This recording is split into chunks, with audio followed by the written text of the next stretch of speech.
Yo, what is up, YouTube? It is Legend. Welcome back to another Black Ops 6 and Warzone Season 2 update 167 patch notes video here on the channel. So let's go ahead and get right into it. Treyarch made a tweet talking about this. We got a bunch of fixes and different things that are going to be included within the new Season 2 update going live tomorrow.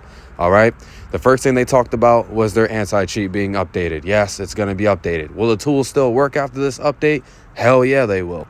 It will take some time to update. That's the only thing until it gets bypassed again. So yeah, they're updating their anti-cheat. And Ricochet is broken as it is because people are getting shadow banned even when they're not even using tools altogether. So hopefully that gets fixed.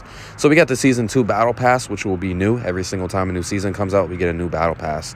Also, we got manually track up to 10 camo and 10 calling card challenges. So back on Modern Warfare 3, you guys can track your challenges and your calling card challenges as well. You guys will be able to do that here in Season 2 when this update goes live tomorrow in the afternoon at 12 o'clock.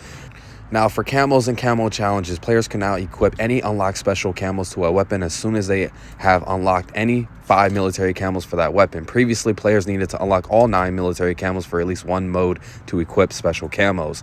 Weapon motion reduction from the dexterity perk improved from 60% to 70%. Weapon raise animations that play on respawn are now fully interruptible. And they have reduced bullet penetration on all surface types. All right, now we have magazine attachment changes. You guys can see right here. The following magazine attachments have had their ammo add times updated to match the intended timings. The overall reload times and interrupt times remain the same. So that's what they've done here.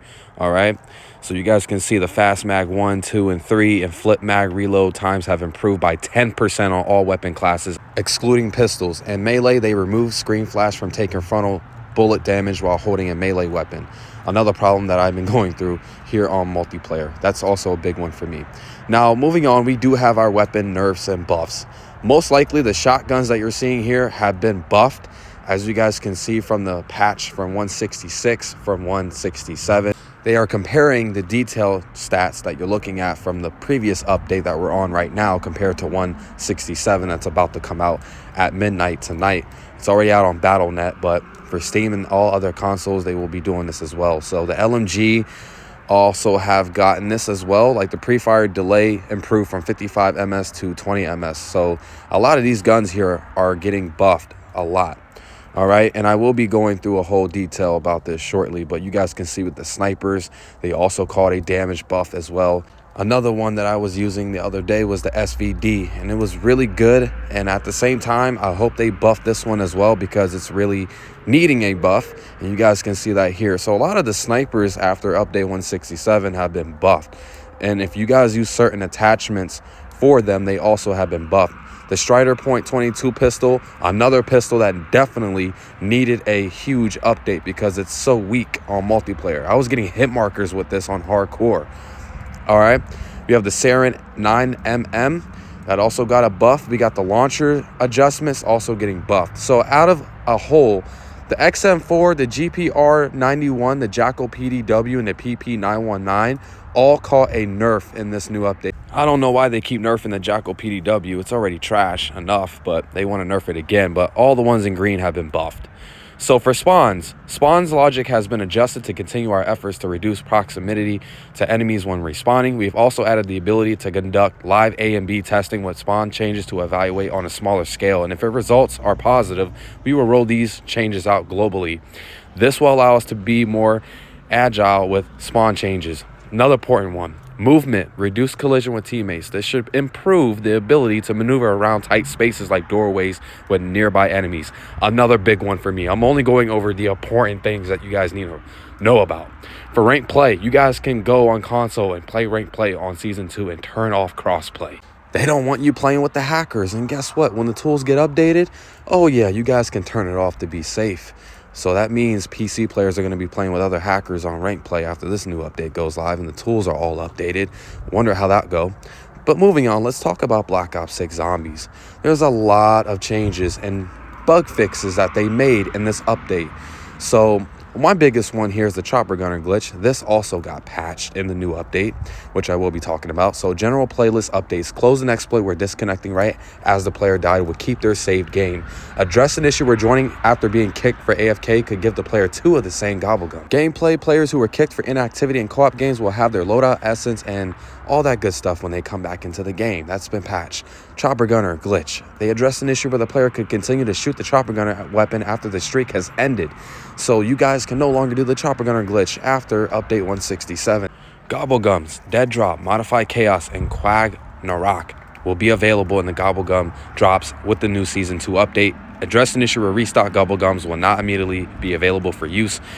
Address an exploit that allow players to keep timer-based gobblegums after they have been consumed. Those are the big ones for me. For UI, players will now see an in-game notification whenever they complete an augment research step and unlock a new augment. Another big one for me is that they improved the visual information when editing gobblegum packs. They address incorrect navigation button text in the intel menu, and HUD presets can be set separately for zombies and multiplayer. That's a big one for me.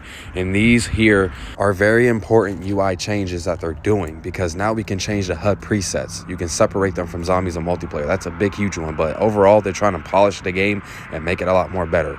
We also got the new Zombies Tomb map that will be released tomorrow, and you guys can play on this new map. So that's another big one for me, along with the new gobblegums that are coming as well. Now let's go ahead and talk about Warzone. Where are all of my Warzone players at? So there's really not that much content coming to Warzone with Season 2 because they really wanted to focus on bug fixes. But for the map Azerkistan, buy stations locations have been updated across Azerkistan. The Gulag loadouts have been refreshed with new weapons and equipment. The train, the automatic brake release timer has increased to 240 seconds, up from 60.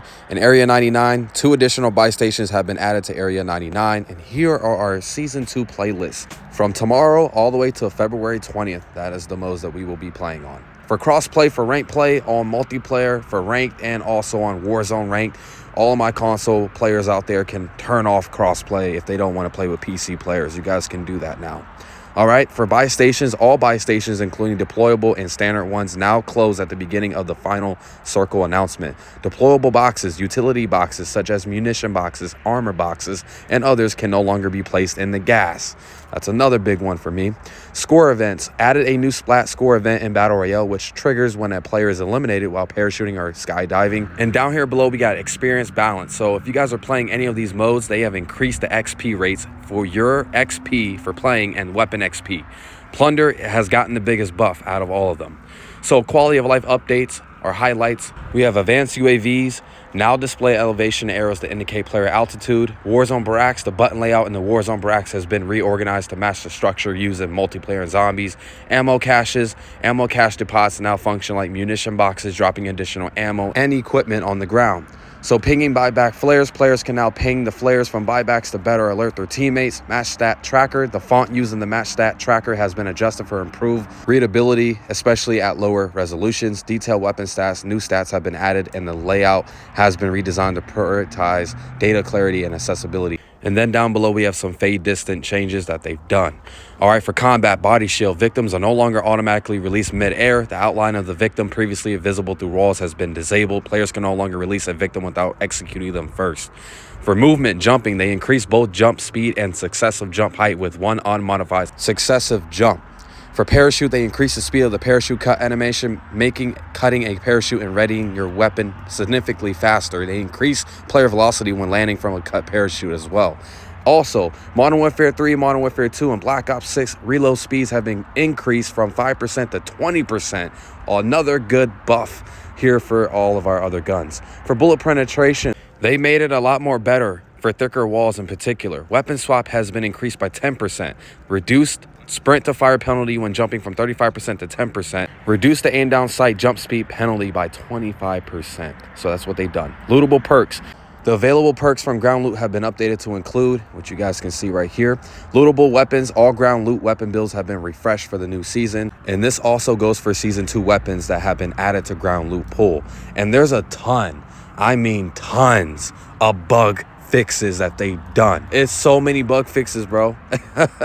It's a whole bunch. I'm not going to read all of them because it's completely a long list. But if you guys want to check out these patch notes for yourself, I'll leave the links in the description box down below. But that's been Update Season 2, man. A lot of good fixes, and they've been focusing more on fixing the game compared to content coming. So I understand it. So make sure to leave a like, comment down below, and I'll catch you guys on the next video, man. Thank you for watching.